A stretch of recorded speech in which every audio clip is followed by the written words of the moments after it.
आपके मुख्यमंत्री बनते ही कुछ ही महीनों में के एक अटेम्प्ट हुआ था, आप उस वक्त how did you take that? मतलब आप डरी थी, आपको वो did it come as a shock to you? क्योंकि आपने ऐसे कोई काम तो किया नहीं था कि कोई आपसे इतना नाराज़ हो कि आप पर कोई अटेम्प्ट हो। आपको उस वक्त क्या लगा था कि this is a dangerous job? कैसे लगा था?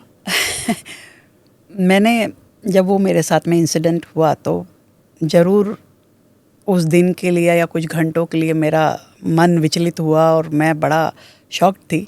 पर फिर मुझे अपने पापा की जब वो बात कही हुई याद आई कि भी ज़िंदगी में कोई भी तकलीफ़ हो, मुश्किल हो, आप रुक नहीं सकते। जब मैं गाड़ी चलाती थी, मैं कॉलेज में थी, मैं गाड़ी चलाती थी, मेरे पिताजी स्कूटर पे जाते थे, उन्होंने अपनी गाड़ी मुझे दे दी थी कि भाई तुम गाड़ी में जाओ।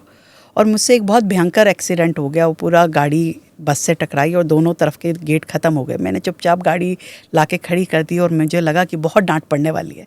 तो मेरे पापा ने उस समय कहा कि क्या हुआ, सड़क पे चलोगी तो टकराओगे भी, चोट भी लगेगी, एक्सीडेंट भी होंगे, पर आप सड़क पे चलना नहीं छोड़ सकते।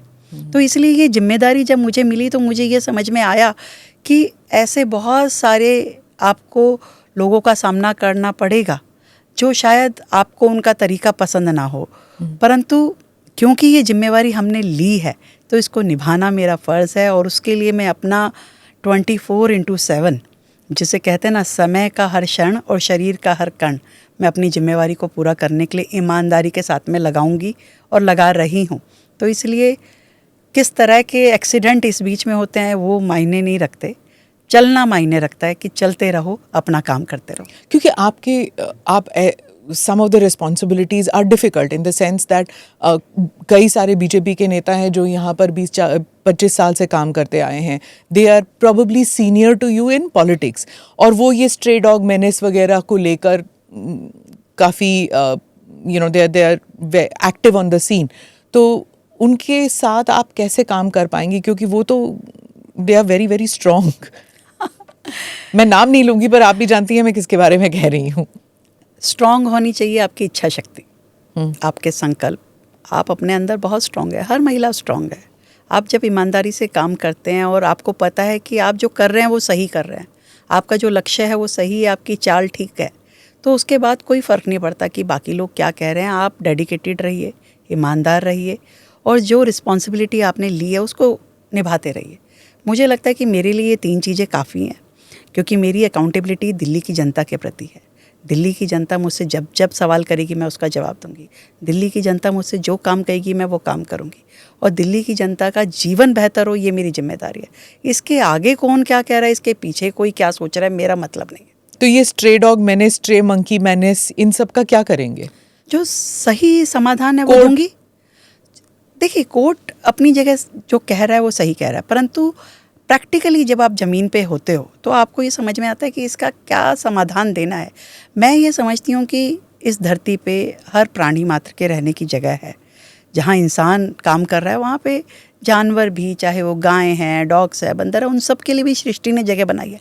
बेहतर ये होगा कि हम उन्हें अच्छी फैसिलिटीज़ के साथ में जो सुविधाएं होनी चाहिए।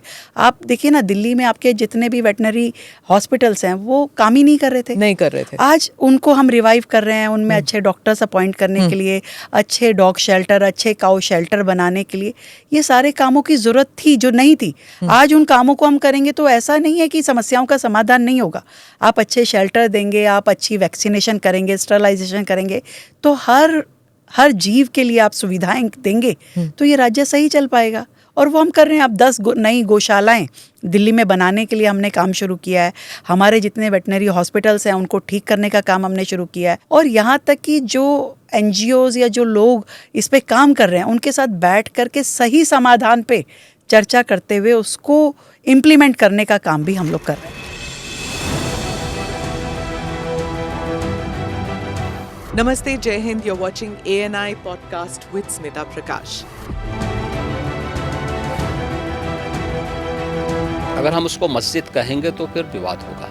The issue is टूटा है क्या भारत? 400 पार का मतलब ये है कि संविधान खतरे में है। क्या हम लोग ये निर्देश देते हैं कि फला को गिरफ्तार करके जेल डाल? वही तो कह रहे हैं सब। ये बेबुनियाद निराधार आरोप। सच्चा सुनना चाहो देखो स्मिता प्रकाश ANI, it does not lie।